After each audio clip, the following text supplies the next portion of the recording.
President is at Mar-a-Lago this weekend, but he'll make an appearance at the Super Bowl via an interview with Fox News' Bill O'Reilly that will air during the pregame show. Here's a little clip.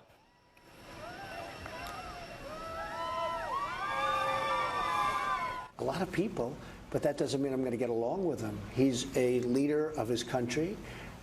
I say it's better to get along with Russia than not. And if Russia helps us in the fight against ISIS, which is a major fight, and Islamic terrorism all over the world, right, major fight, that's a good thing. Will I get along with him? I have no idea. It's very He's a possible killer, I though. won't. Putin's a killer.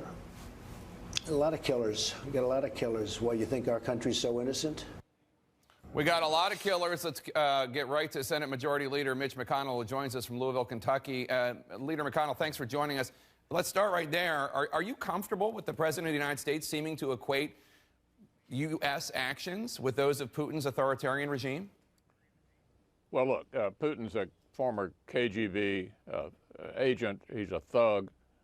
He was not elected in a way that most people would consider a credible election. The Russians annexed Crimea, invaded Ukraine, and messed around in our elections. No, I don't think there's any equivalency between the way the Russians that conduct themselves and the way the United States does. Does it trouble you that he said this? I mean, I'm trying to imagine your response if President Obama had defended the murderous reign of Putin by saying, you think our country's so innocent? Well, look, I'm not going to critique the president's every utterance, but I do think America is exceptional. America is different. We don't operate in any way the way the Russians do. I think there's a clear distinction here that all Americans understand, and no, I would not have characterized it that way. I'm not going to spend the whole interview on this, but you say all Americans understand. Are you confident the president understands it? Because he just said something that could have been broadcast on RT. I mean, he said, we got a lot of killers out there. You think our country's so innocent, when asked specifically by Bill O'Reilly, no less, about Vladimir Putin being a thug. Again, if Barack Obama had said this, I can't imagine there wouldn't be protests in the street. Look, Jake, I can speak for myself, and I already have, about my feelings about Vladimir Putin and the way the Russians operate. I'm not going to critique every utterance of the president. I obviously don't see this issue the same way he does. All right, let's move on. Turn to another topic that came up during President Trump's pre-Super Bowl interview. Bill O'Reilly asked the president about this evidence-free claim that Hillary Clinton received 3 to 5 million illegal votes in the presidential election. Here's how President Trump responded.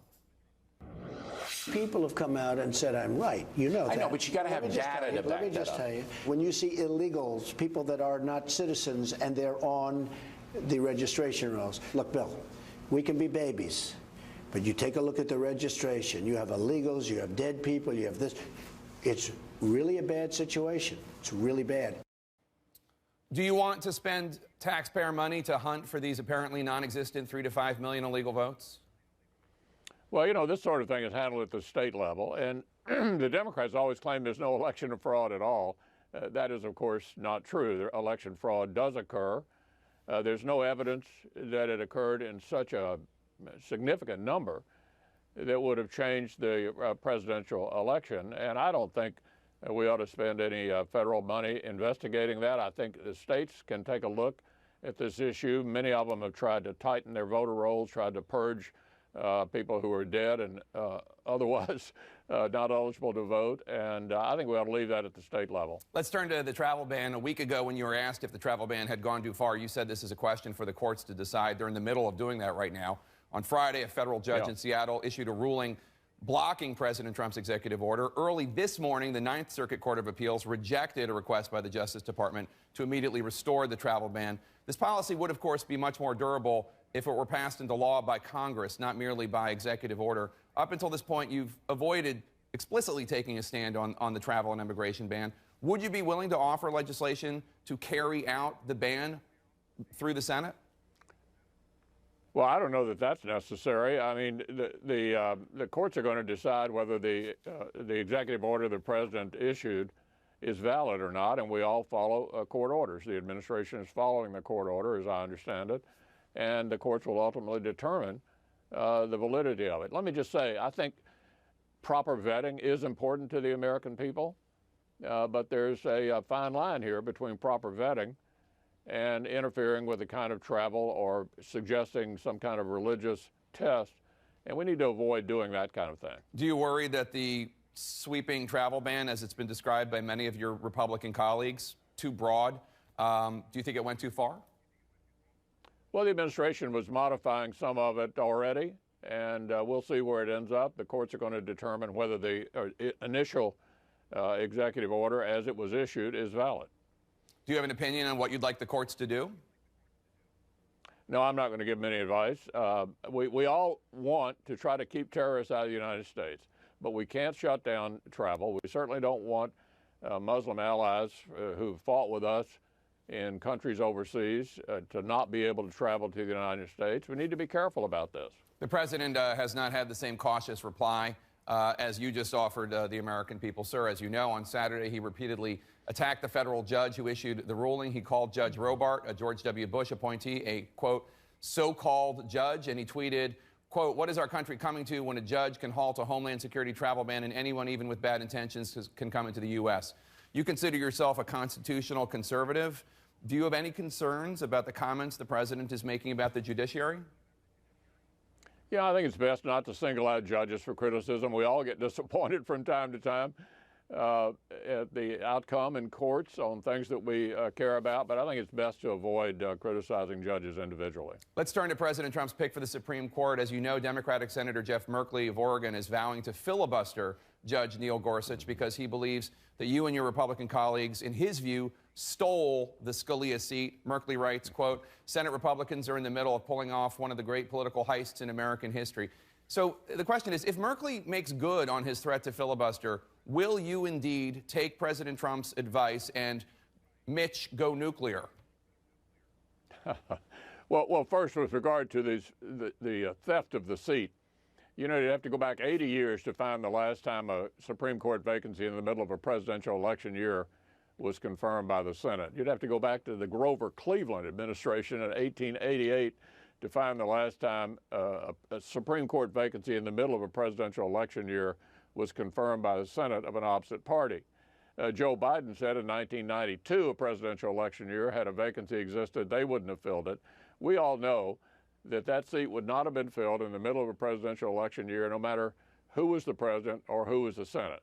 Now, with regard to the new nominee, the president has picked an incredibly qualified, well-qualified individual. The search was handled extremely well.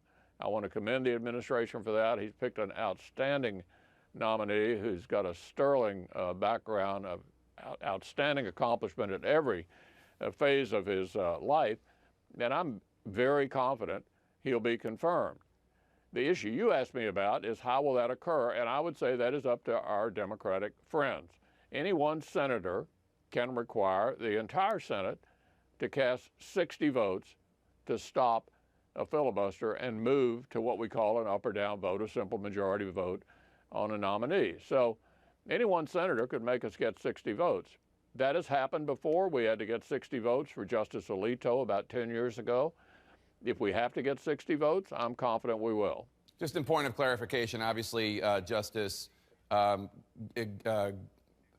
President Reagan introduced a nominee in 1987, and then he was confirmed in 1988. So it's not as though he's never, no Supreme Court justice has ever been introduced during a presidential election year, although he was introduced in 1987. The vacancy did not occur in a presidential election year, Jake. That's what I said. Okay, no, I just want to make sure that people understand that. But I just want to underline this point. You just asserted, basically, that if Democrats attempt a filibuster, you will change the rules and use the nuclear option, correct? No, I haven't said what will happen at that point. I'm confident that we'll get 60 votes. Look, this nominee ought to be treated just like President Clinton and President Obama were treated. In the first term of President Clinton, 2 Supreme Court nominees, no filibuster. No filibuster. We were in the minority like they are right now. President Obama, in his first term, 2 Supreme Court nominees. My party was in the minority, no filibuster. What we're arguing here for is equivalency. they're having a very, very difficult time, Jake, trying to come up with arguments against Judge Gorsuch. This is an outstanding nomination. You could argue the most outstanding judge in the current appellate court system. So they're really struggling to try to figure out some basis upon which to oppose him. I want to just ask you one quick question on foreign policy, sir. On Friday, House Speaker Paul Ryan said that the nuclear agreement conducted by President Obama's administration with Iran is probably going to stay in place. Take a listen. A lot of that toothpaste is already out of the tube. I never supported the deal in the first place. I thought it was a huge mistake. But the multilateral sanctions are done. Do you agree with Speaker Ryan that basically this deal is going to stay in place? Well, you know, it was an executive agreement only. It was not a treaty. So the Trump administration is going to have to take a look at this and decide whether they want to continue it. You know, the Iranians obviously haven't changed their behavior. The administration issued some additional sanctions related to their behavior the other day. I think they did the right thing. I don't know where this will go, but I know the president can alter the strategy himself because it's not a treaty. Senate Majority Leader Mitch McConnell, always nice having you on the show, sir. Thank you so much. Enjoy the rest of your day. Thank you.